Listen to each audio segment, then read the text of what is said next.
Hello, everyone. I'm Anita Cicero, Deputy Director of the Johns Hopkins Center for Health Security, and today I will be your Master of Ceremonies for Event 201. On behalf of our center and our partners, the World Economic Forum and the Bill and Melinda Gates Foundation, I'd like to extend a very warm welcome to our audience here in New York, as well as our larger virtual audience participating online today. The goal of the Event 201 exercise is to illustrate the potential consequences of a pandemic and the kinds of societal and economic challenges it would pose. The scenario also highlights the very critical role that global business and public-private partnerships play in preparing for and responding to pandemics. Today's scenario is going to simulate meetings of a multi-stakeholder group called the Pandemic Emergency Board. This board has been urgently convened by the World Economic Forum, and Johns Hopkins has been asked to moderate the board meetings and provide expertise during the board's deliberations.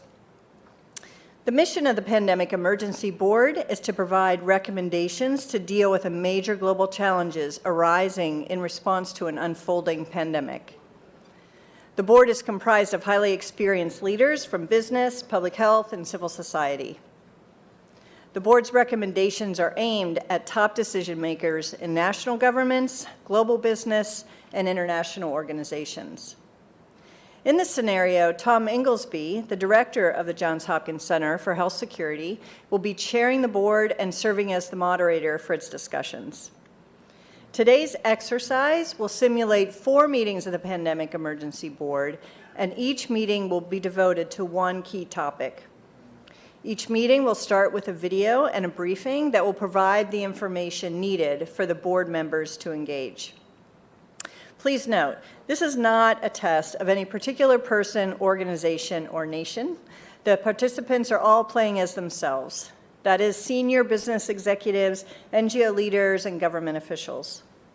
They're not expected to be pandemic experts. We've really asked them to participate based on their own expertise and their best professional judgment. With the exception of Tom Inglesby, none of the participants know any of the details about how the exercise will unfold. The Event 201 scenario is fictional, but it's based on public health principles, epidemiologic modeling, and assessment of past outbreaks. In other words, we've created a pandemic that could realistically occur. And for those interested in our assumptions, we will have a lot of the background research of the scenario publicly available on our Event 201 website at the conclusion of the exercise. The policy discussions, the challenges to be discussed in this exercise represent controversial, high-stakes issues that would require high-level input from business and government leaders. So just a few housekeeping notes before we get started.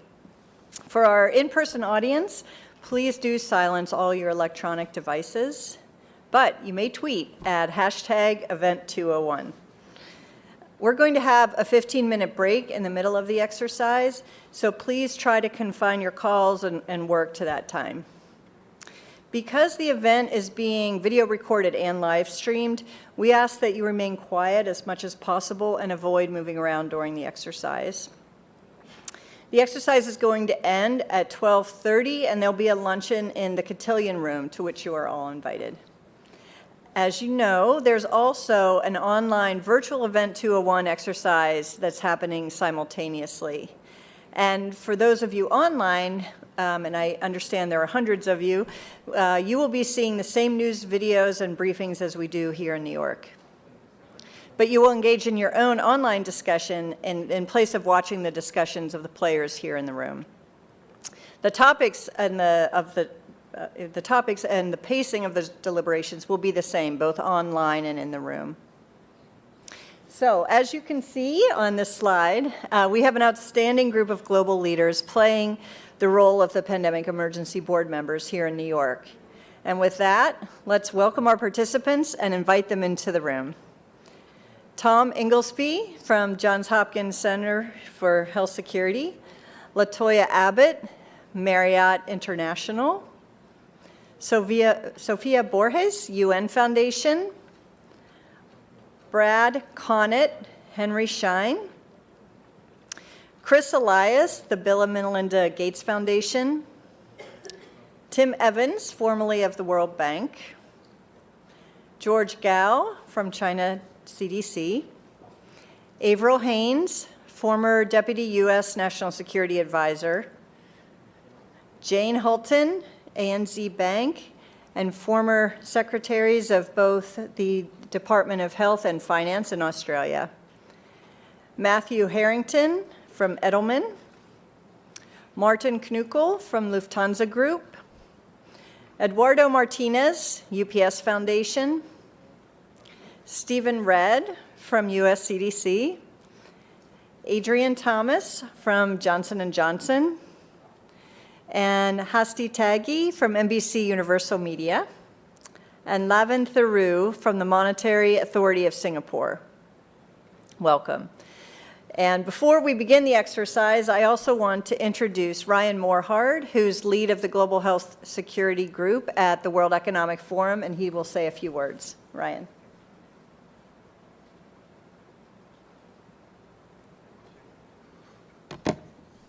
Thank you, Anita.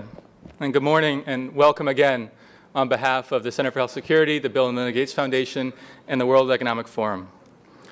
Welcome to Event 201. 201. Throughout our session today, I hope that number will represent two dimensions of our work to strengthen global health security. First, today, there are 200 epidemic events every year, and it hasn't always been this way.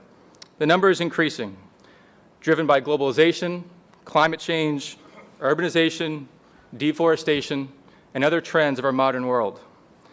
In other words, we're in a new era of epidemic risk.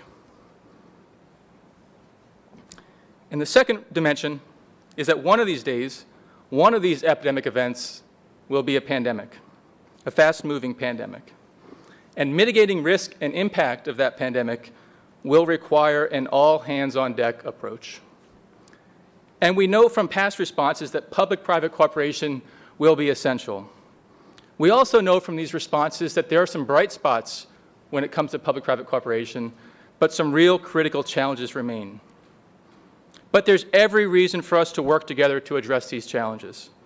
For one, it turns out that at $570 billion annualized, the annualized risk posed by pandemics is on par and rivals with climate change, which means that the pandemic risk to lives and livelihoods is at a level that governments and the world's biggest businesses can no longer afford to ignore. And we are counting on this conversation today to inform our work together to improve our collective preparedness and to protect lives and livelihoods from pandemics. And to provide further context, I'm very pleased to introduce a short video now from Dr. Mike Ryan, the Executive Director at WHO and the head of WHO's emergency program. So with that, we'll turn to a video.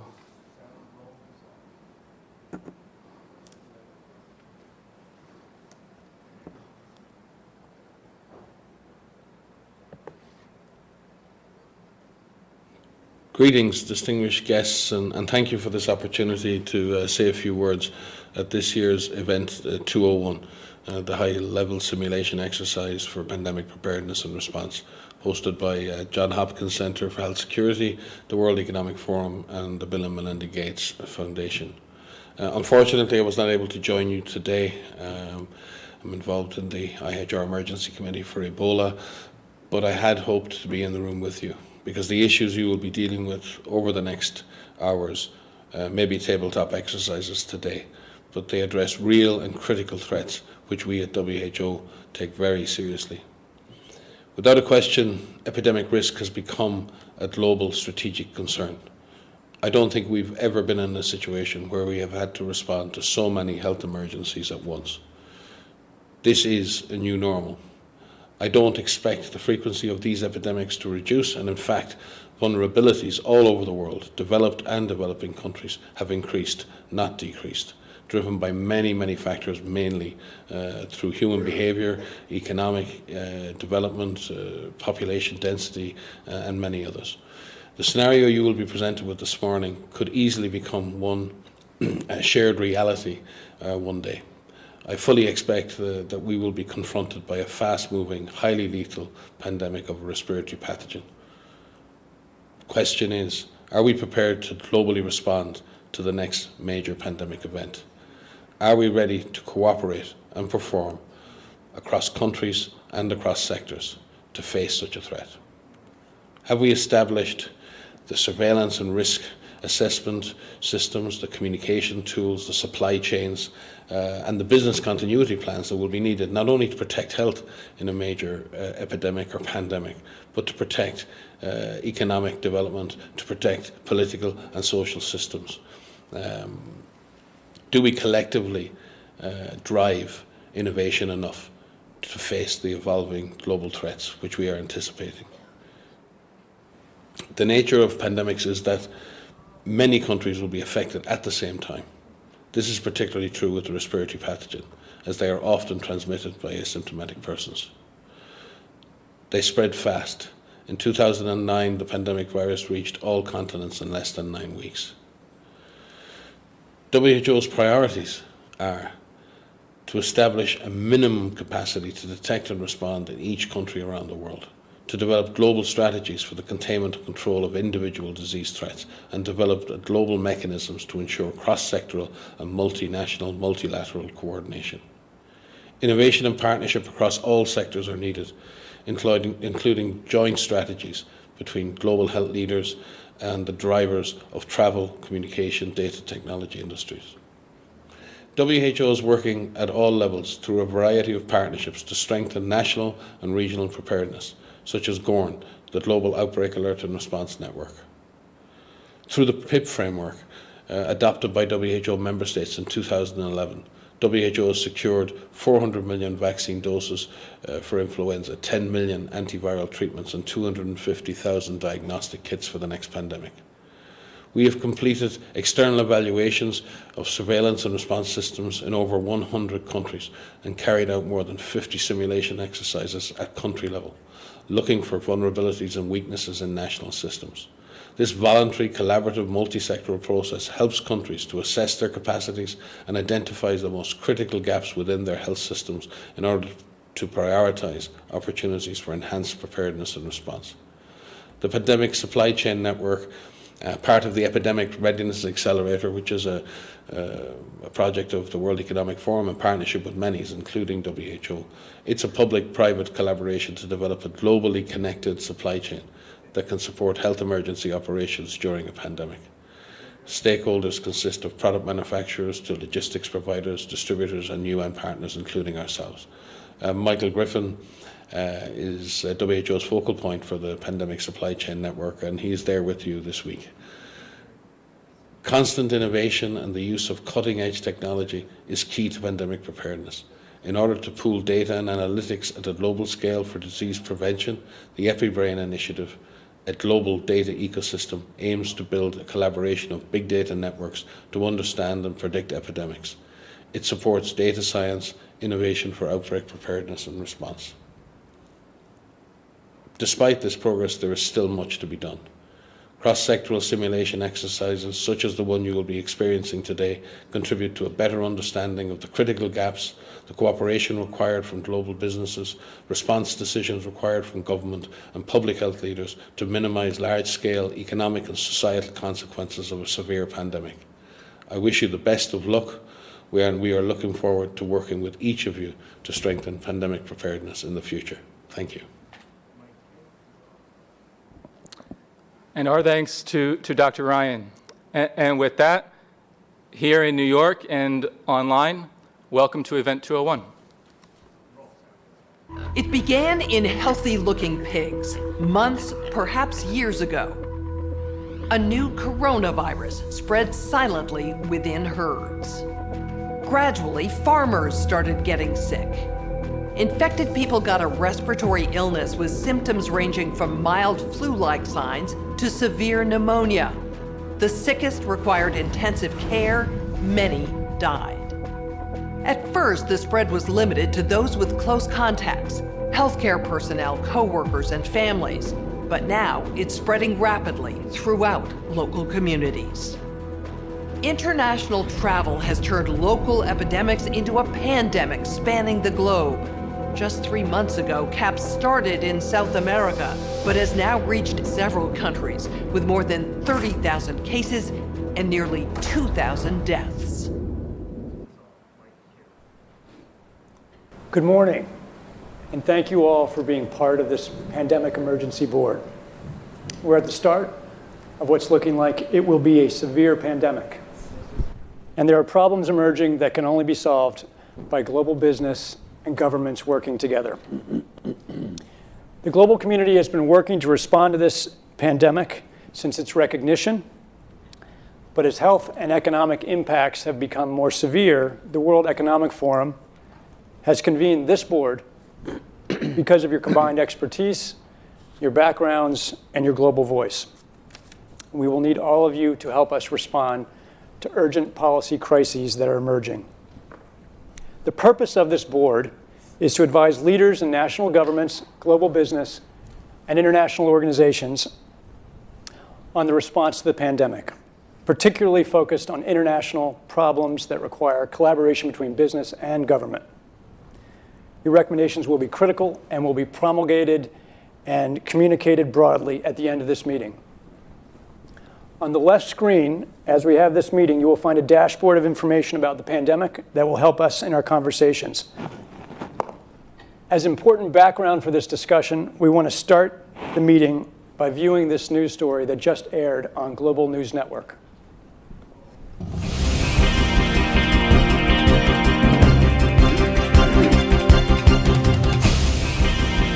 Continuing our coverage of the newly discovered CAPS disease and the scope of its deadly outbreaks, there are now more than 30,000 reported cases. Experts warn this may be just the beginning of a global problem. GNN science reporters have produced a video about what we know so far about CAPS, the virus, the outbreak, and the resulting chaos. CAPS is a novel coronavirus related to those viruses that caused the frightening SARS epidemic in 2003 and the deadly MERS outbreaks in recent years. Scientists think each infected person in turn infects on average 2 more people. This disease is proving more transmissible than SARS or MERS and about as contagious as influenza. Essentially, the cumulative number of cases is doubling every week. At this rate, we can expect to see 16 times as many cases in a month unless we find a way to interrupt transmission. The virus appears to be spreading rapidly in densely populated and impoverished neighborhoods in some megacities in South America. CAPS is a serious respiratory disease. More than half of the recognized cases have required hospital care, creating a huge strain on healthcare systems. The fatality rate is about 10%. For comparison, CAPS is about as lethal as SARS and 2 to 4 times more lethal than the 1918 influenza pandemic, the worst pandemic on record. Even so, some people only exhibit mild flu-like symptoms, not requiring treatment in a hospital. Alarmingly, those people are able to walk around and spread the virus, not realizing they are doing so. Even worse, international travelers have been arriving at their destinations symptom-free, but within a matter of hours, becoming ill. Travel-related cases have blossomed into outbreaks in a number of locations and have quickly grown faster than health authorities could respond and contain them. In other places, physicians have quickly recognized the symptoms of CAPS and have been able to isolate infected individuals and avoid an outbreak, for now. Global public health experts are very concerned about this disease because it appears the virus is readily transmitted through the air from person to person. Essentially, all people are susceptible. Experts agree unless it is quickly controlled, it could lead to a severe pandemic, an outbreak that circles the globe and affects people everywhere. Models developed by leading public health authorities indicate a CAPS pandemic could lead to an outcome worse than the 1918 influenza, which killed 50 to 100 million people worldwide. Given the global population is 4 times larger than it was in 1918, if these models prove accurate, we could be looking at hundreds of millions of deaths over the next year or two. Okay, now we're going to get a briefing on the numbers and distribution of cases by Dr. Caitlin Rivers. As you've just heard, the outbreak is very worrisome.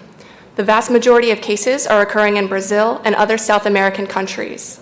However, as you can see on the screen, there have been some spread to Portugal, the continental United States, and mainland China.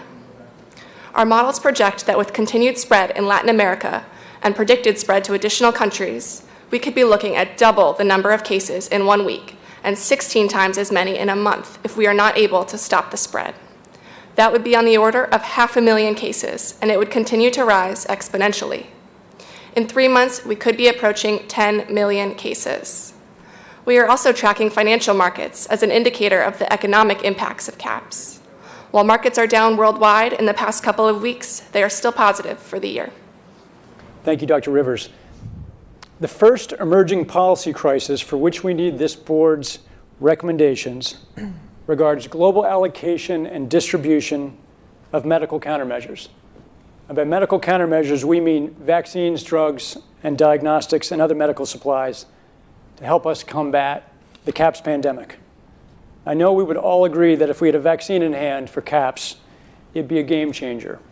But leading vaccine experts say a vaccine in the near term is highly unlikely. But there is an antiviral that does look like it will work.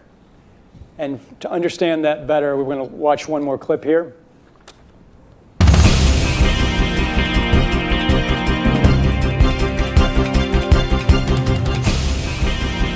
Continuing our CAPS disease coverage and possible solutions, I'm joined by immunologist Dr. Yvonne Bello and Dr. Rhea Blakey, an epidemiologist, both highly respected in their fields. Let's get right to it. Why are people saying a vaccine for the CAPS virus is not likely in the near term? Researchers are working on a vaccine, and we have viable leads, but it's complicated. We have known about CAPS-like viruses in animals and people for decades, but have not been successful at developing a licensed vaccine. And sure, there are new technologies that may help, but it's going to be difficult. I am not optimistic about having a vaccine in time to be relevant during this pandemic. Even if we discover a good vaccine candidate, we're starting from scratch, and it takes time to test safety and efficacy, typically years. So even if testing moves quickly, global manufacturing will still need to be established. Again, multiple hurdles. We simply cannot rely on these old timelines and processes. This is a crisis. We have to move beyond these issues. It may be complicated, difficult, but if we dedicate all available resources, this can happen. Also, keep in mind, we need effective treatments sooner rather than later. Extranavir is an antiviral drug. Scientists have told me this could be effective. We need to start treating people immediately. While I agree Extranavir does look promising, it's currently used for treating HIV. However, it's not manufactured on the scale needed for treating this many people. And will we just stop using it for HIV treatment? How will we get this drug in the quantities needed? Who decides who has priority for the limited amounts we do have? We both know countries are hoarding Extranavir. Doctor, in my opinion, you are lost in the details.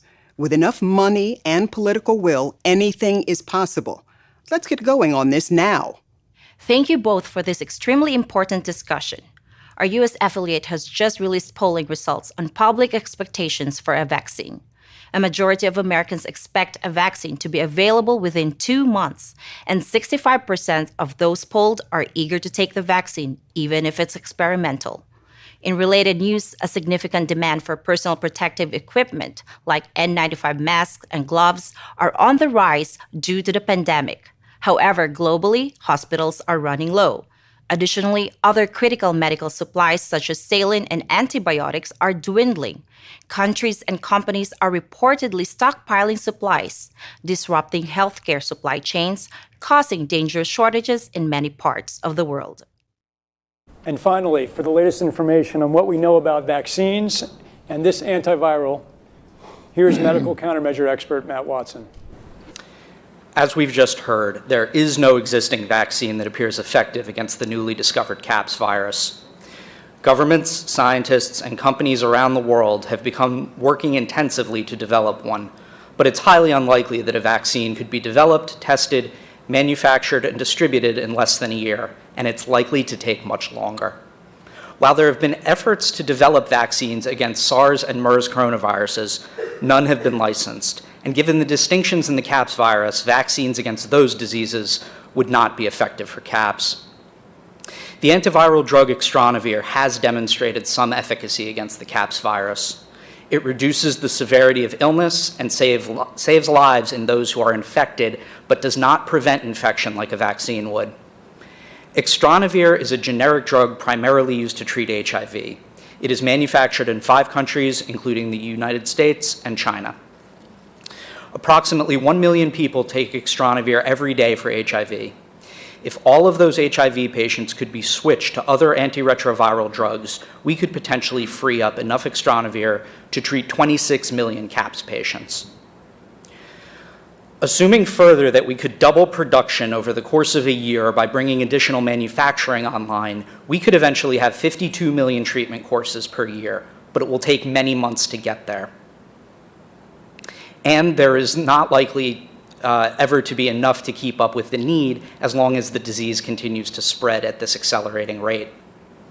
Experts agree that while many lives will be saved by this antiviral, it is not going to slow the pandemic in the same way a vaccine could if we had one available.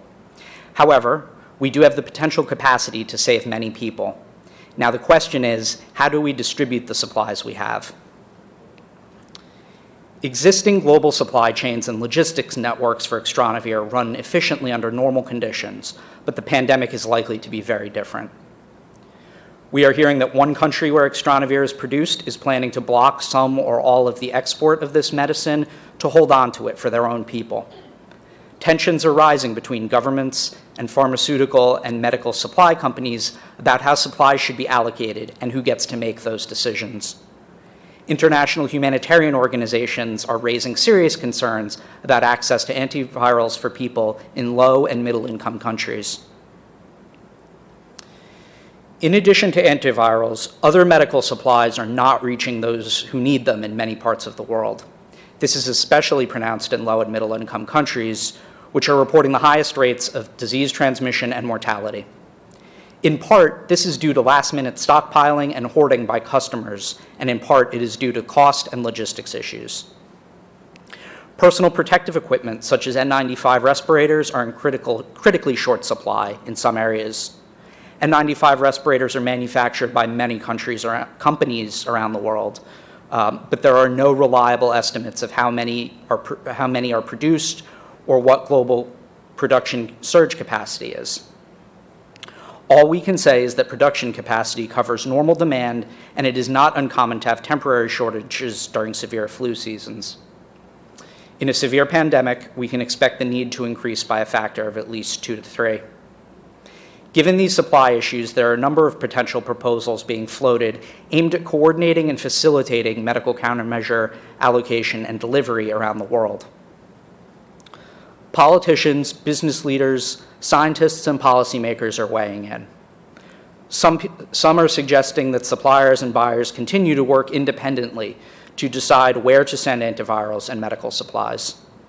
Others are suggesting that countries where these products are made should be able to decide where those drugs and supplies go. Still others are recommending that suppliers, buyers, and countries entrust a central international entity or organization with the job of allocation and distribution decisions for at least a portion of antivirals and other medical supplies. Thank you, Mr. Watson. So the policy crisis in question for this board in this meeting is this: how should governments, business, and international organizations allocate and distribute pandemic antivirals and medical supplies to the people who need them most? We now have time for discussion about this matter. This is the focus of this meeting.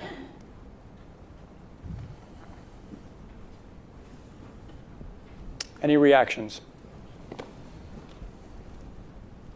We have too few antivirals for the needs that we have, and we're projecting to have increasing needs.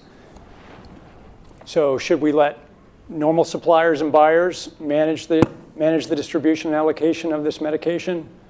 Should government step in? If so, with what rules? Steve?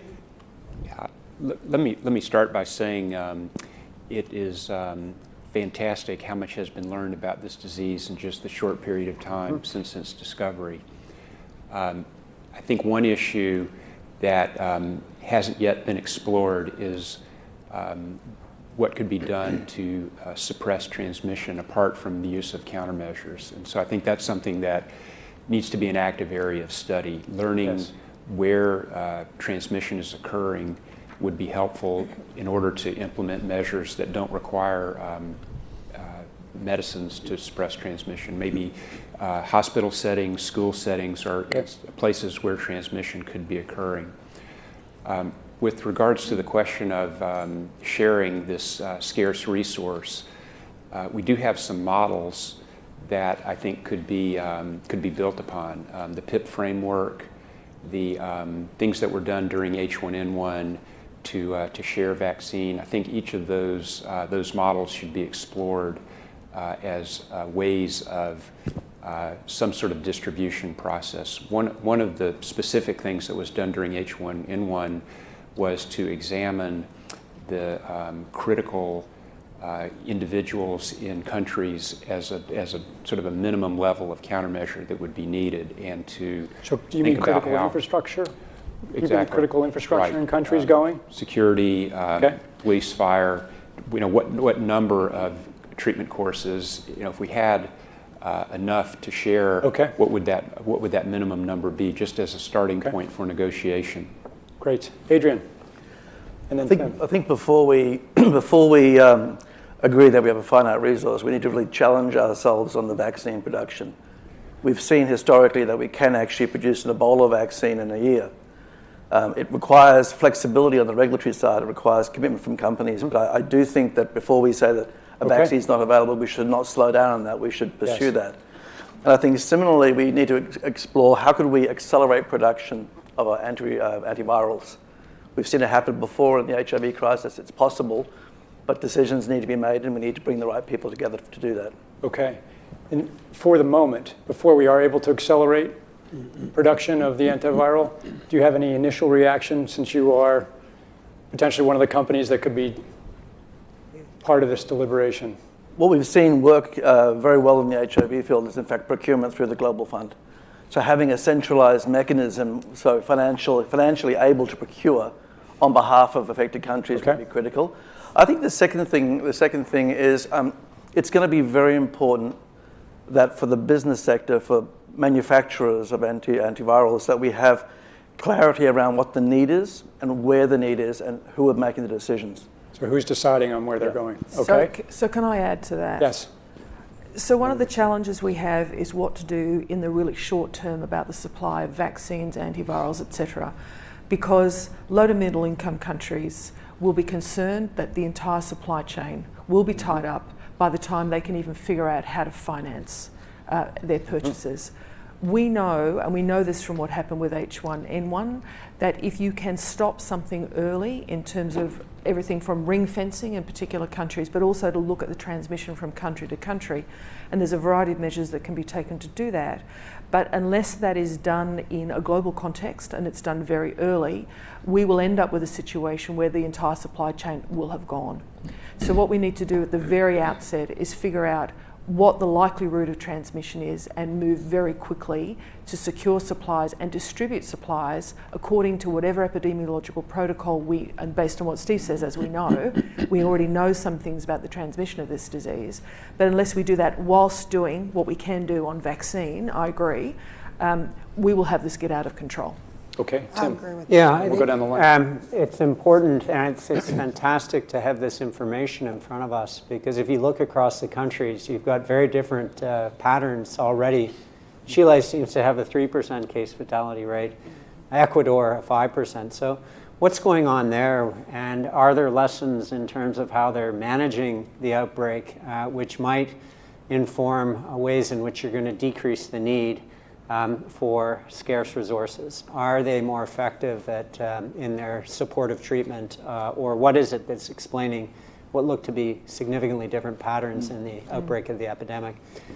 The second point is that these are all middle-income countries or high-income countries, and as Jane mentioned, low-income countries are either their surveillance systems aren't sensitive enough to detect cases that are already there, or are worried that, in fact, they will be at the bottom of the food chain. And in this respect, the World Bank would probably be proactively moving into exercising what we call a CERC, which is a contingency emergency response component to existing loans to low and middle income countries, in which they can repurpose those loans for these types of emergencies. So I think on the financing side, the CERCs, which are built into every loan made by the bank, could be exercised in such a way that you don't have the problem of the lack of resources being the primary constraint for the purchase of those scarce commodities. Okay, Latoya? I agree, because financially, that's one of the things we'll have to look at. We have to have the financial means to start production, mass production, and getting companies on board. It's about buy-in and having an understanding of where we're moving forward with this disease process, how quickly and rapidly it's proliferating, and also utilizing the materials that we do know, like the protective equipment that we already have.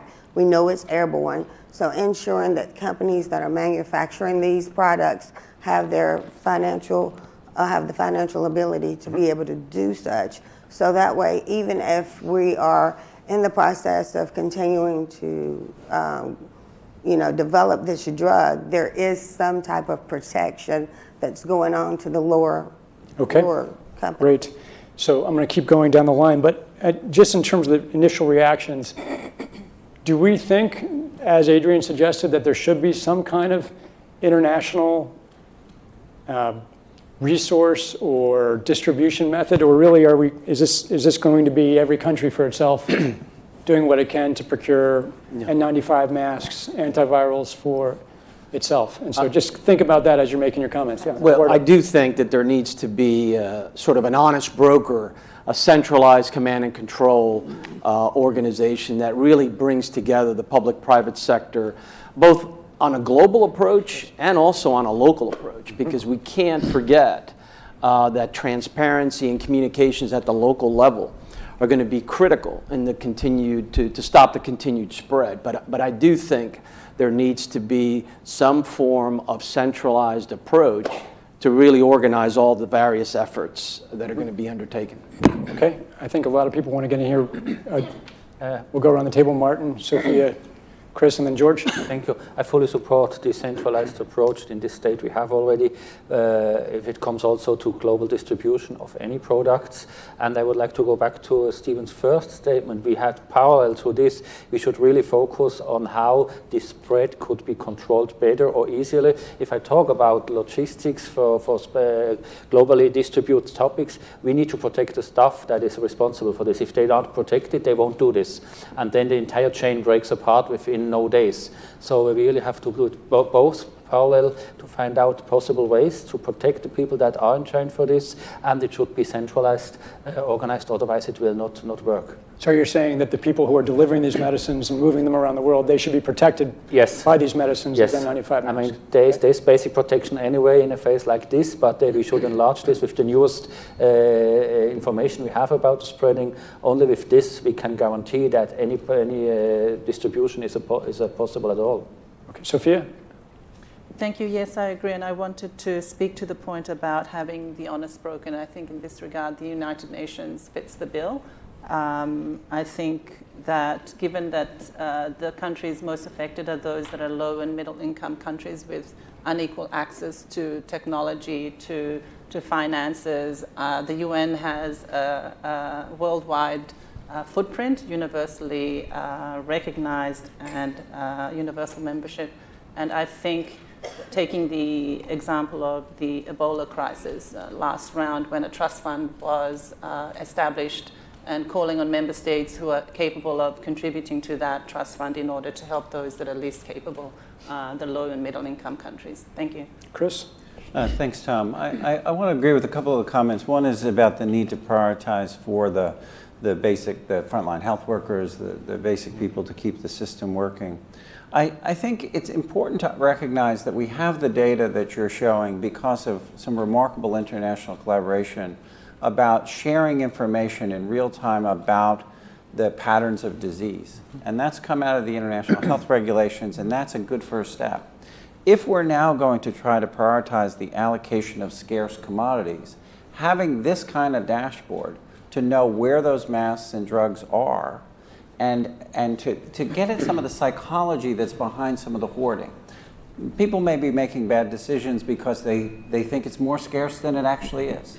So if we could have the equivalent of this dashboard to understand where the supplies are to map to the needs, a global stockpile would certainly help ensure more rational and strategic allocation. But the reality is that we don't have the logistics capability, even within the UN, to bring that together in one place and run it. So this is where I think a collaboration between the international organizations like the World Health Organization and the private sector, which runs these supply chains for many purposes every day, understand where the supplies are, make smart decisions about how to allocate them to the people who need them in the places that need them the most, and then work with the industry to move those supplies from where they are today to where they need to be.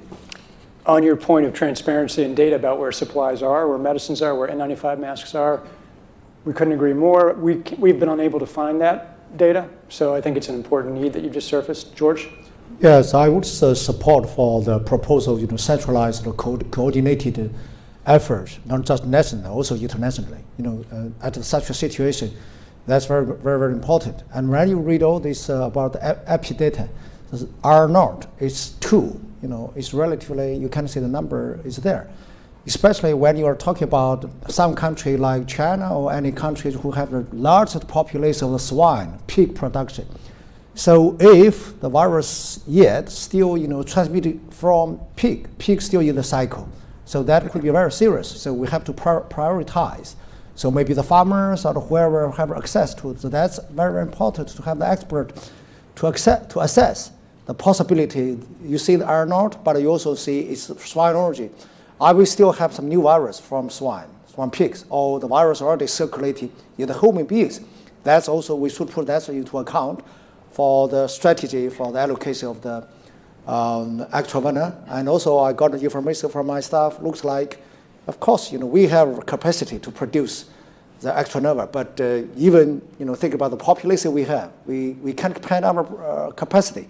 But what we have, even not enough for our own population. Tom? That's the question we should think. Yes. I think it's important in 2019 to remember that in 2016, the World Economic Forum, together with the World Food Program, presented a global supply chain management approach for this exact scenario. And what might be helpful, given that everybody suffers from short-term memory deficit, is to have an emergency briefing on those resources that are global public goods that are there to facilitate supply chain management and where those can be deployed. But also CEPI, which was established 3 years ago to accelerate vaccines exactly in development in these settings where a coronavirus is in fact one of its indications and first areas of focus. That may not be common knowledge. Likewise, on the financing, there is global financing. The criteria identified here would be triggers for the Pandemic Emergency Financing Facility, which would disperse a significant amount of money into that international pool on the basis of this trajectory of the epidemic. So those are resources that may not be well understood amongst the set of players that would appreciate having some understanding. So an emergency briefing on those resources, I think, might make sure that they're not overlooked. Asti, and then Matt. So a couple of things. First of all, the patients who are currently on extranavir need to receive different medication. So I think this is something that the team needs to look into how do we make sure that we have the right resources to make sure that they're not being panicked and we're not causing panic with them and that we're having to use this drug for a different use at this time. Secondly, I think it's very important that we make sure that there is concise communication with all healthcare facilities where these patients are being treated so that there isn't mass panic. And perhaps a member of this team could be part of that task force to ensure that whether it's in the news, by social media, or to these hospitals, we have the right communications channel to be able to make sure that the public does not have mass panic.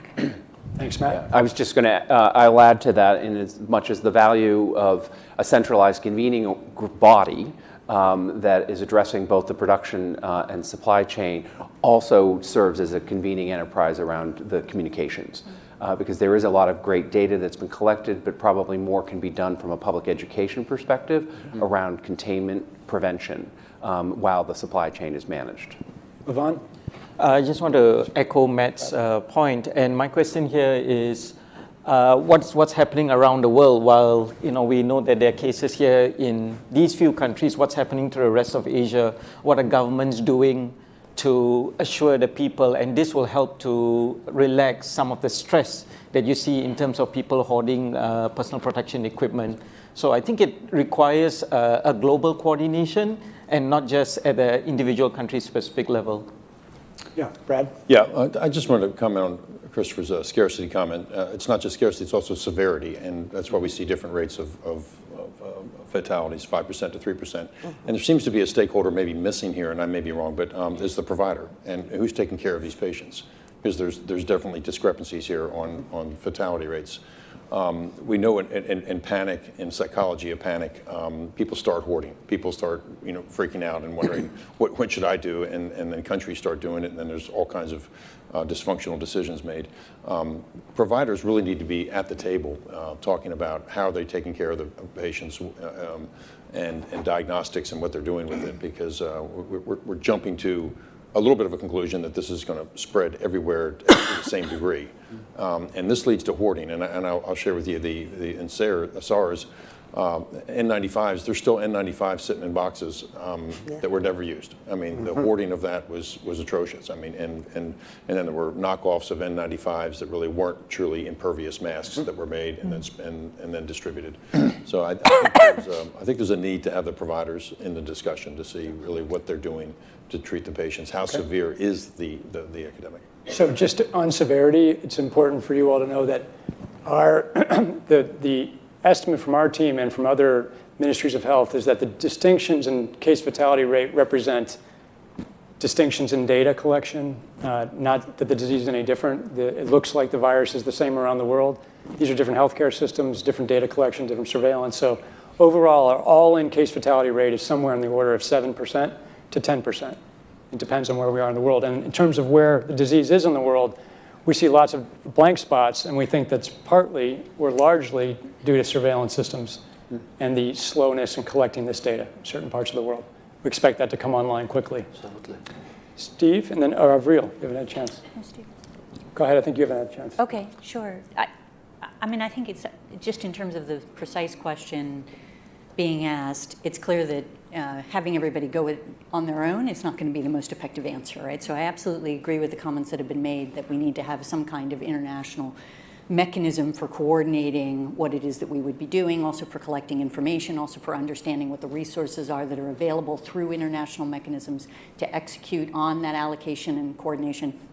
I think it's challenging to set it up in a way that says that international mechanism has to be the body that decides in all circumstances what the allocation is. In other words, I think states are going to want to be able to decide for themselves on, in some circumstances, some of the issues that are relevant. So one of the challenges will be ensuring that you're using an existing mechanism, and I think Sophia's right about the UN as being sort of the base of operations in a sense, both for the funding, but also for a whole series of other issues that you would be looking at for allocation, coordination, et cetera.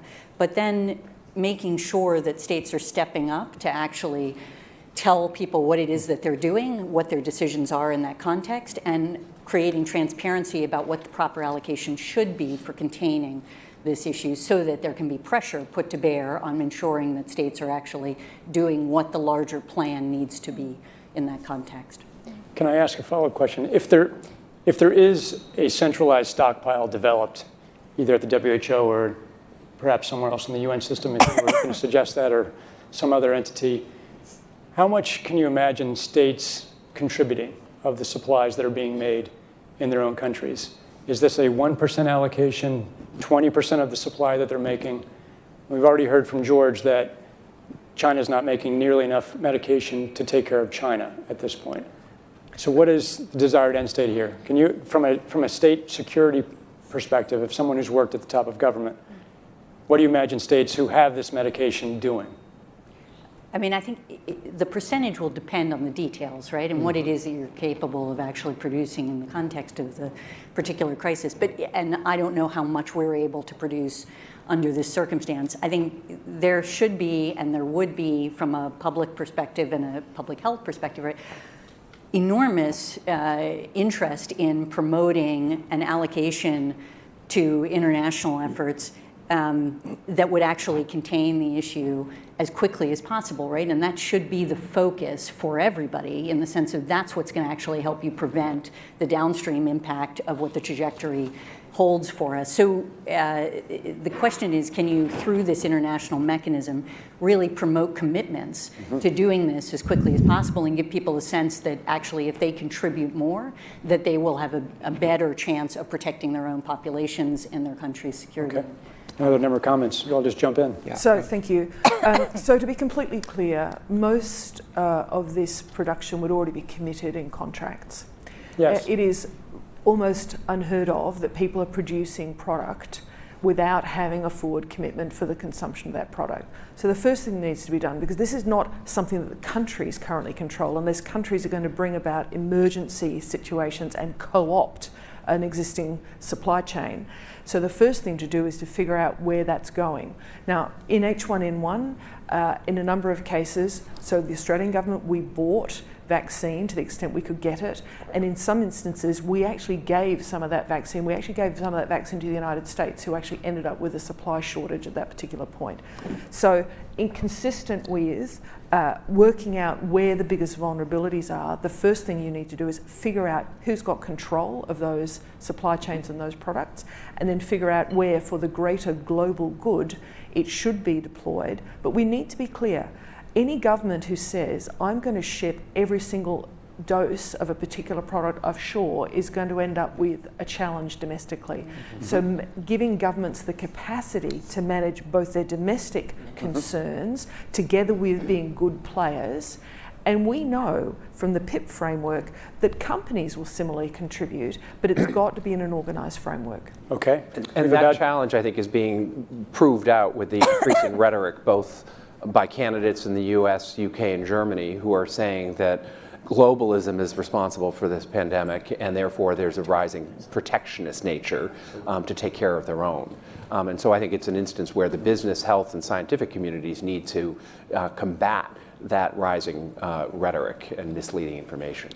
Yeah, and last couple of comments here. We have about 2 minutes before we have to close. So I think one thing that's going to be very important is to define the aim of using the countermeasure. And from what we know right now, it doesn't seem likely from the data we've had presented that this countermeasure is going to suppress transmission, is going to lead to containment. So our aim really would be to minimize the severity and to prevent death rather than to prevent this emerging pandemic. Second thing I wanted to say is just how important communication is, and that is true to the public. This is a very alarming situation, and I think public communication shouldn't be alarming, but should be truthful about how severe it is. I think also internally, as negotiations are going on to share countermeasures, I think it's not likely, I agree, that countries are not going to buy a countermeasure to put into a global supply without retaining a large portion of it for themselves. The last thing I'd say is this is a very dynamic situation. Countries will be negotiating with manufacturers, and I think that's got to be figured into whatever agreement is reached. And whatever that sharing agreement is, it won't be perfect, and I think it's just got to be done quickly so that sharing can actually take place rather than trying to get something that's exactly the way everyone wants it. And do you think that governments are going to need to break contracts? have companies break contracts in order to redirect antivirals? I think that would work best for the countries to make the decisions with the countermeasures that they purchased. Okay. I think that's a very, we're not talking about one supply chain, but we're multiple supply chains here. And I think, before we start talking about companies withdrawing antiretrovirals from patients with HIV who have a disease, we need to really understand how those ARVs will be used in patients who may or may not have a disease. So demand forecasting will be critical. And I also want to point out, it's not just the healthcare workers. We have supply chains in middle-income countries. Often those are very resource dense, people in small spaces producing masks. We have to think about the integrity and the health of the supply chain. Okay. Going back yes. to Stephen's note real quick about the public communication, my team has been monitoring the public response, and on various social media channels and cable networks, there's been some conspiracy theories that are around about the potential that pharmaceutical companies or the UN have released this for their own benefit. So as we move forward, obviously trust in pharmaceuticals and government is very important at this moment. And so as we move forward with developing the right scenarios, we have to make sure that the public communication is a major part of that because of these conspiracy theories. Thank you. We have to close. We have 30 seconds. Okay, Yeah, but Mark. this fully supports Steve's input. We should not search for the perfect solution right now. Yeah. We run against time. And if conspiracy theories like this come up already, so we are on the edge of hysterical reactions, and then it gets out of control. And that's the thing what should be the main driver for us now to find a solution. Okay. Okay, thank you. We're going to bring these recommendations together and communicate them broadly at the conclusion of this meeting. Thank you all for your input. We will conclude this meeting and we'll reconvene shortly. Yes, and that does conclude the first meeting of the board.